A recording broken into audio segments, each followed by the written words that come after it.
Now, they're fans of the Star Wars Time Show, or at least Star Wars content. Matt Haywood here from the Star Wars Time Show. Yes, I've said that multiple times at this point, but who's keeping score? I'm here to break down the first issue of Han Solo and Chewbacca. And in terms of breaking down, I'm mostly going to just address some of the new, interesting canon it drops. In particular, Han's got a dad, and he's got a name, and it's different than the name used in Legends. Plus, we also get a little bit of a nod to why Han and Greedo aren't the best of friends, and why Han definitely shot first in the cantina in A New Hope. So, let's get to it. I'm going to try to keep this brief. Alright, so this comic takes place a few years before A New Hope. So, these are potentially some stories we may have saw in sequels to Solo if a bunch of crybabies didn't cancel it way back when in 2018. But anyways, that's the time period. So Han and Chewie are directly working for Jabba the Hutt. He's his boy. He calls him his boy, all this fun stuff.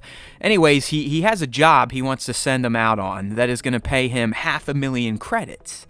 It should pay 1 million, but the other half has to go to Greedo, who apparently had the tip that is allowing Han to take part in this job in the first place. So this is where we get kind of a cool little canon moment here. Because once Han finds out that Greedo has to come, he's like, nah, I don't want to deal with this guy. I can't trust this guy. His reputation ain't good. We get the old, isn't that the quack to calling the stifling, slimy line that has become a popular phrase in Star Wars now. Thank you, Jon Favreau. But you learn here that Han just does not trust Greedo in the least. He calls him sleazy and underhanded. And he essentially says, hey man, if you ever try to screw me over or double cross me or do anything that gives me a bad feeling, I'll shoot first and ask questions later. So there you go. Han shot first. We've always known it. I know George the Maker's tried to change it, but come on. That's his mantra. Shoot first, ask questions later. McClunky that, Greedo. Alright, so that was one of the cooler new canon entries here. But a bigger one comes later on in the issue when Han and Chewie make their way to Corellia, Han's home planet, for the job. And kind of after he scopes out the target and figures out the safe and what he has to do, he heads to a bar to have a few drinks to make sure he can devise the best plan possible. I guess he likes to be a little buzzed when he makes his heist plans. But the interesting canon moment that happens in here, he runs into this old guy you can see. They're talking. He finds out he works for CEC, which is the Corellia Engineering Corporation, the one that builds all the starships, all that fun stuff, the Falcon. Buys him a drink, and Han's talking. He's like, hey man, my pops used to build ships for CEC. And he's like, yeah, you know, the old guy's like, oh, you got a soft spot for your dad? Not really. But anyways, name's Han, so tell me. And as soon as he tells him his name is Han, he's like, all right, cool. Let's drink. We'll have one to my pops. And he's like, hey, man, what was that guy's name? And Han says, Owen.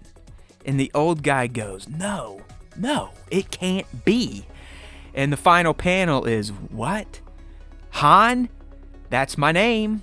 By the stars, I don't believe it. I've found you, boy. So Han Solo has ran into supposedly his father named Owen. Guessing he's Owen Solo. So I'm not sure how this is going to kind of correlate to the Solo film where Han more or less says he doesn't have a last name. I'm not sure where the canon goes from there. But based on the fact that the comic books are canon, here you go.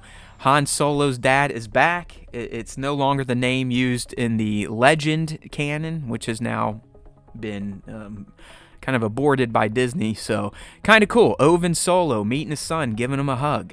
So it'll be interesting to see where this relationship goes moving forward with the rest of this miniseries, which I believe is only 2 more issues long. So 2 thumbs up for Han Solo and Chewbacca #1. I liked it. It again, like I said, it kind of gives you an idea of what we could have got if Solo was allowed to have a sequel or 2.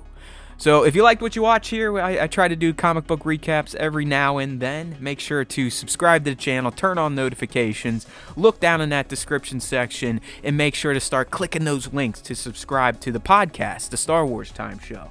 So if you like this kind of stuff, we do a stream every Tuesday. Make sure to tune in. Again, your best way to do that is to subscribe. Why would you? Well, there's always time for Star Wars time, and those that listen to the Star Wars Time show, the Force is with them. Always.